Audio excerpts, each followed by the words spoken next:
Year 10 and 12 students from all over the region today came face to face with what some consider every school leaver's nightmare: what to do when school's out forever. Many had at least a few ideas. Accountancy. Why is that?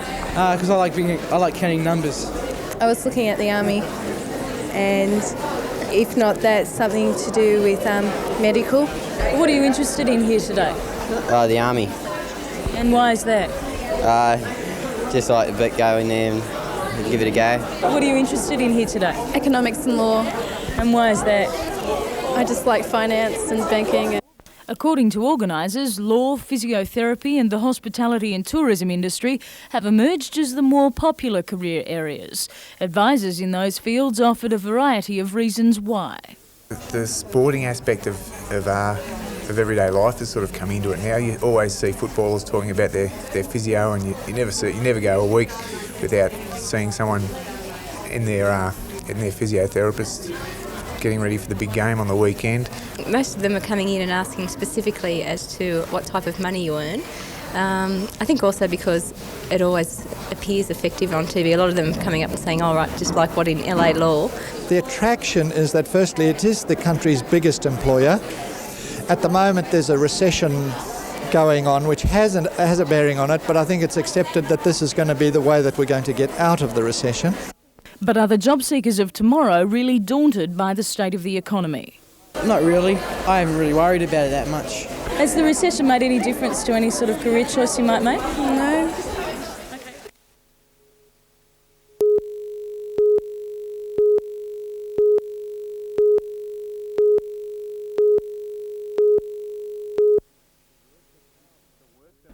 The works are powerful, the exhibition provocatively named.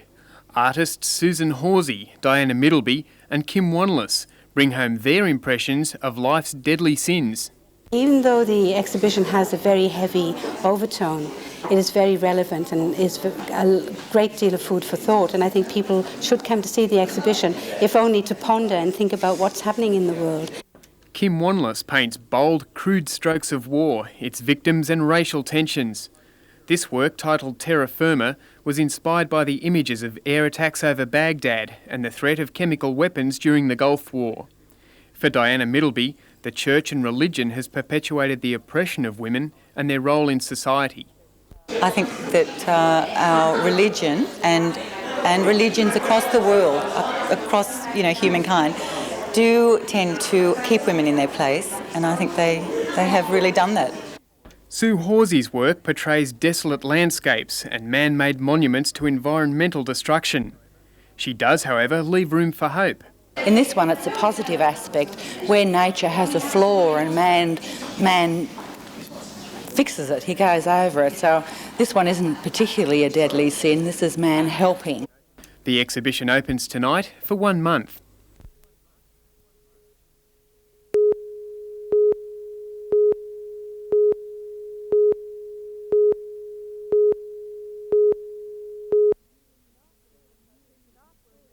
Staff were in the process of installing new equipment in the plant when the malfunction occurred.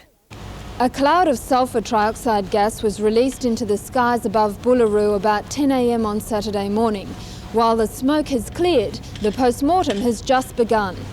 An inspector from the State Pollution Control Commission returned to the Pasmenco Sulphide Company this afternoon.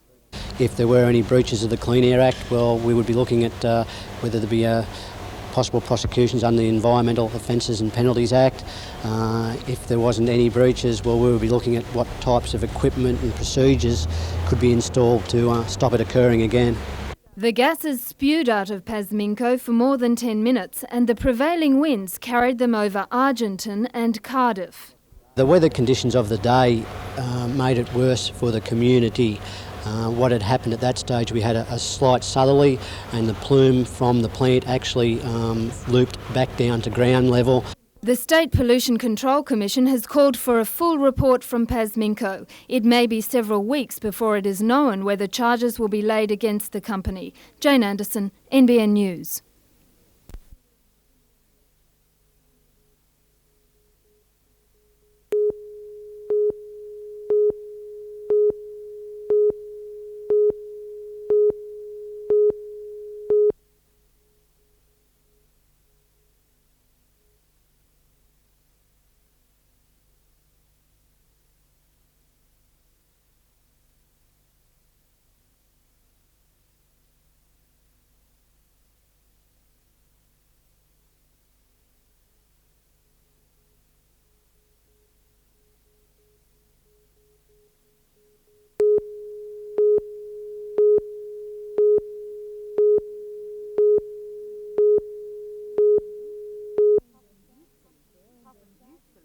Puffins used to live there in their thousands, but they disappeared in the 1930s when rats deserting a sinking ship took up residence.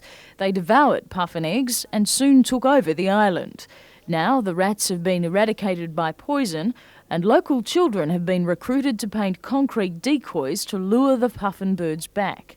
It hasn't worked yet, but authorities hope the dummies will convince a migrating flock of puffins that Cardigan Island might once again be a desirable residence.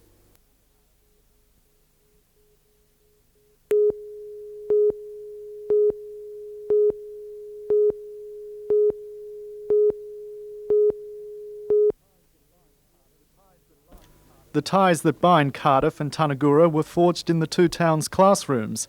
Since 1988, there has been a series of student and teacher exchanges between Cardiff and the Japanese rural community, which is 200 kilometres north of Tokyo. When the delegation of 15, headed by Tanagura's mayor Matsue Fujita, was in Cardiff today, its first stops were the sister schools of Cardiff High and Cardiff South Primary. Mayor Fujita said she was impressed with the interest shown in Japanese language and culture and believes that these exchanges hold the key to world peace. While education has opened the door to better understanding between the two centres, both the Japanese and Lake officials are confident the relationship will grow in cultural and economic areas, including a twin town link between Cardiff and Tanagura. Mayor Fujita even found the time to give a lesson on correct stroke order of not Japanese numbers, but English.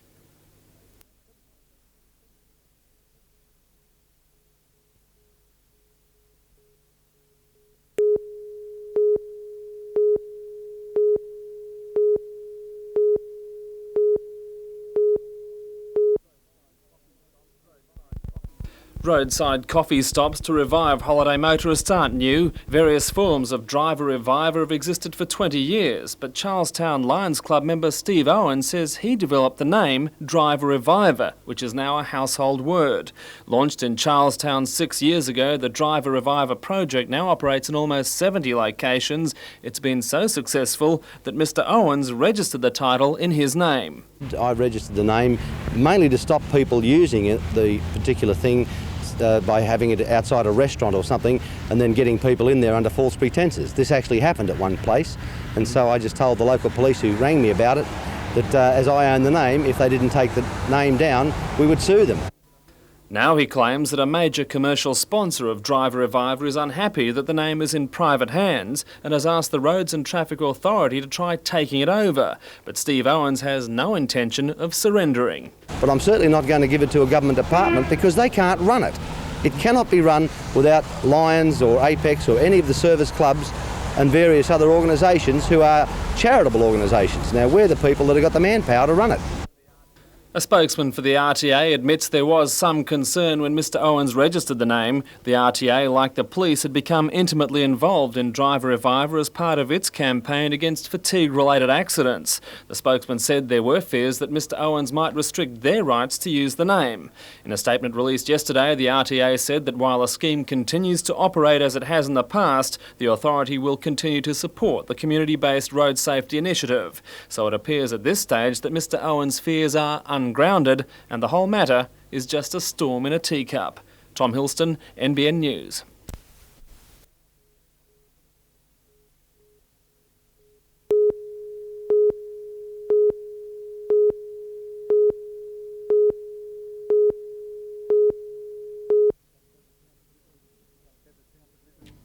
Ever since a visiting ship captain snapped the first pictures on these shores in 1841, photography has been a mirror for Australians and their lifestyles. Australia Post's latest stamp issue celebrates 150 years of photography in this country. So, to focus on this theme, the Newcastle West Post Office staff has organised a camera and photo display. On view are the 4 stamps in the latest issue: the sun-bronzed bathers in Max Dupaine's Bondi, Wolfgang Siever's Gears for the Mining Industry, the celebratory Wheels of Youth by Harold Casno, and Olive Cotton's Teacup Ballet. The staff has also assembled about 70 photos and copies which have themes that stretch from the playful to the poker-faced. There's even a photo of the biggest camera in history, aptly called the Mammoth, which took only 1 photo before being dismantled. The display can be viewed in the Newcastle West Post Office until Friday.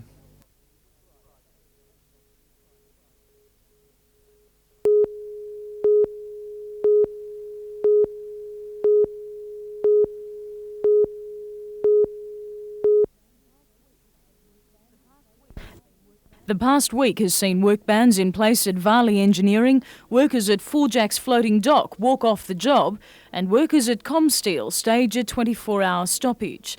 All are members of the Metal Trades Federation seeking the Accord Mark 6 wages package already granted to comrades in the building, coal and waterfront industries. Where some industries have already achieved it, that of course metal workers are not going to sit back and accept less. Forjack's floating dock owner Steve Forjacks has described the union's actions as industrial blackmail, but other employers have already granted the Accord package to workers. Mr Forjacks seems to think that he's been targeted and that no other industries have. This is incorrect, and every industry throughout Australia are being served with the Accord Mark 6 claim. Well, what's the reaction been like from other employers? So they have been very good, up to date, the ones that we have sat down with as far as common sense approach and are sitting down negotiating around the wages package. The Accord Mark 6 wages package was to be granted to workers by tomorrow. With that in mind, unions say negotiations on the factory floor could well intensify. Chris Barth, NBN News.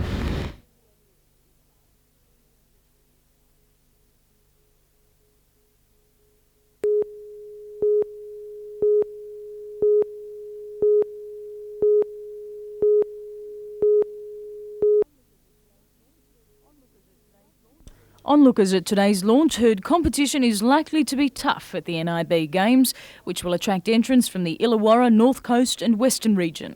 It'll be sort of inter-academy competition, and it'll also involve in some sports matches against the Newcastle Senior Invitation team. Most competitors will be aged between 14 and 17 and will battle it out in a variety of events. We have basketball, athletics, surfing, tennis, netball, hockey and lawn bowls, and our Hunter Academy squads will be playing games in each of those sports. Almost all the events will centre around Broadmeadow. The hockey will be at the International Centre, the tennis of course at District Park, the lawn bowls will be out at Lambton, which is fairly close, and of course the surfing will be at the beach, and we'll be using the Bar Beach Merriweather strip there. The games will be held over the weekend of July the 27th and 28th.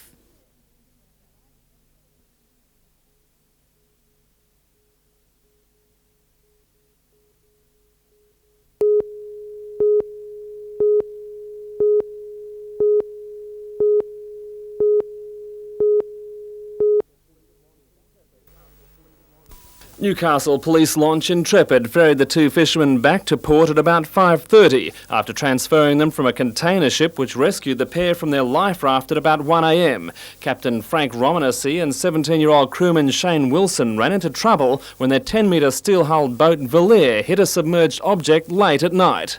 Stopped the boat. We rode up on the one side of the boat, rode up on something and then went thump and virtually it's almost stopped the boat from doing about 8 knots, you know. And it's ripped something off the bottom of the hull there and went down the engine room to check out, and there's water gushing up through the bilges and that, you know. The drama was monitored from Nobbies, where the container ship Highland Chief was just an image on a radar screen hidden by rain and pre-dawn darkness. Could you stand by one please? We're just transferring our fishermen. Roger, stand by. Speaking by radio telephone, Highland Chief First Mate Chris Frappel said the rescue had been routine. We found them in the life raft. We went straight to the position they'd given and they were spotted virtually straight away. There was no problem there. It's estimated the Valere was worth about $200,000. So far there have been no sightings of any wreckage. Tom Hilston, NBN News.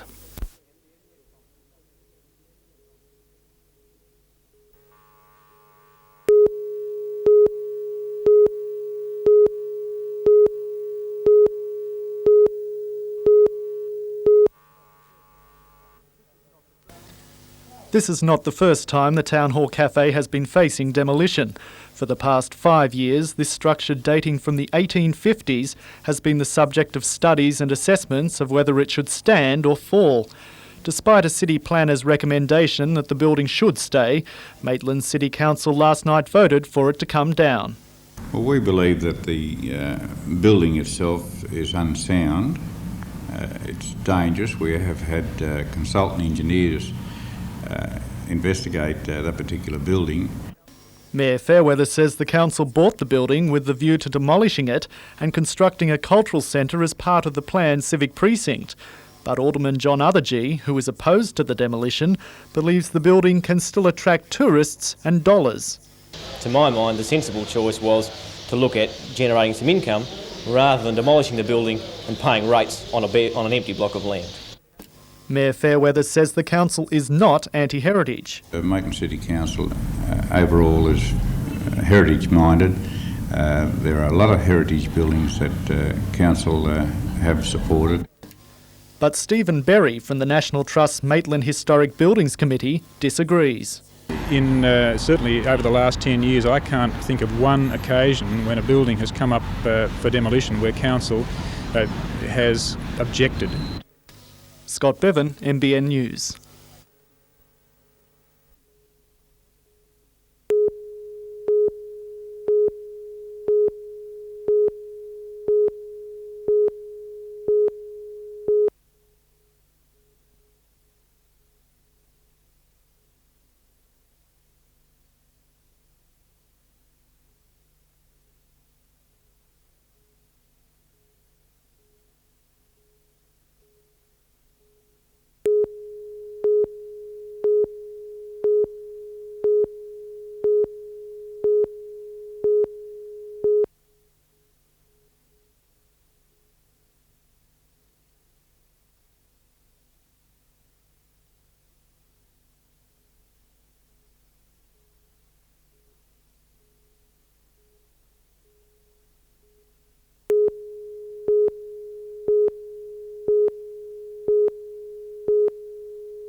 This fall will now quickly pass through into prime lending rates for business and should as quickly pass through into housing rates for private borrowers.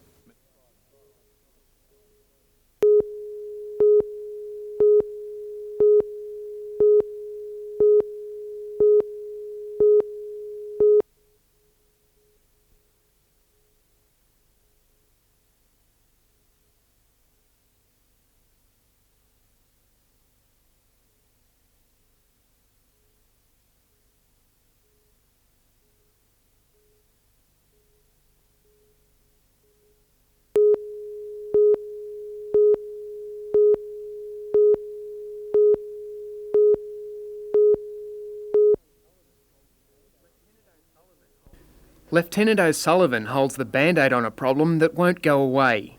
Today he received donated medical supplies to restock the crisis centre and began familiarising himself with the shifting tide of the homeless and unemployed that regularly comes through its doors. These young people just bored the tears. They just start pushing and shoving or just playing up just something to excite them. At present, the crisis centre offers these people a hot meal, a mailing address, medical clinics, or just somewhere to fill in time. Lieutenant O'Sullivan wants to involve idle young people in sport and activities. He'll also be resuming street beats, a path trodden by his predecessor, Major Stan Hindle, before he was transferred to the Gold Coast. And you have to give these young people some trust and try and show to them that you're a fair dinkum. You're not someone trying to rip them off or to hurt them in any way, but to be of assistance wherever you can. The recession has added an extra burden to the Salvo's work, but in other ways it's becoming an unlikely ally. Now things are much tougher and we're really feeling the pinch at the present time, but down the line I'm hopeful that this will bring about a revitalisation of the family unit, people coming closer together again, and if that happens, well, we're in for an improvement, but it'll be well down the line.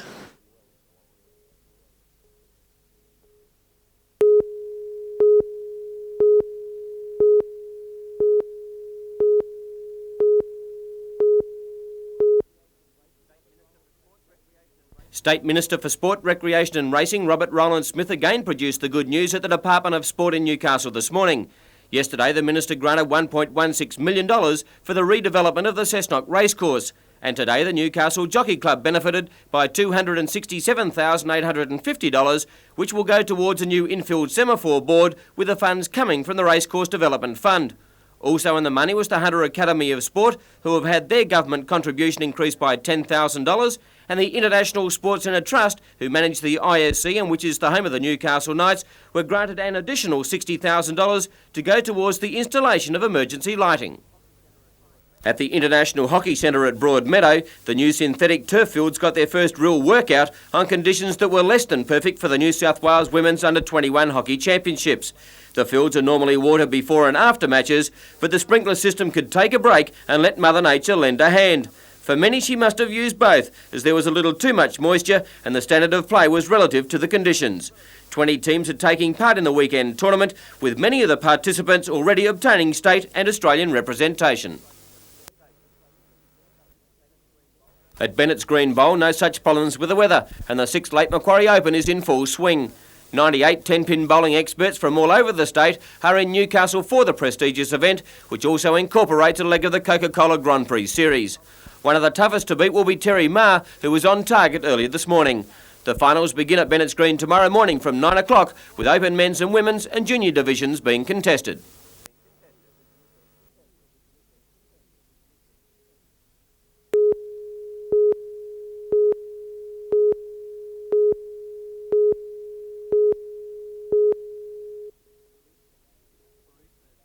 Parishioners picketed the church today on what had been designated the last Mass to be said here in its 99-year history. Just last year, St Michael's at Wallambai was closed down, and locals fear the Cessnock parish is being torn apart. It's heartbreaking.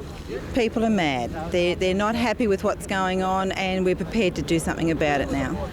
But there is still some life left for St Patrick's. In a surprise backdown, Father Vince Ryan told a packed congregation more discussions would follow, despite recommendations from a parish financial council that the church should be sold.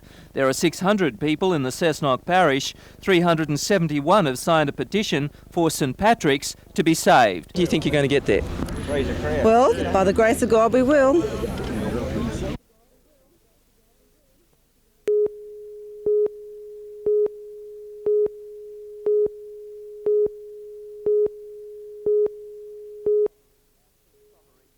Tomaree National Park is a 1,500-hectare stretch of forests, dunes and swamps at Shoal Bay.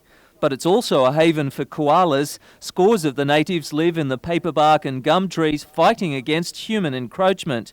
The addition to the park opens up an area north of 1 Mile Beach. Marge Buckingham from the Native Animal Trust Fund says the land will be a boost for the koala population, but stresses it must be policed. These little fellas don't take too kindly to unwanted visitors.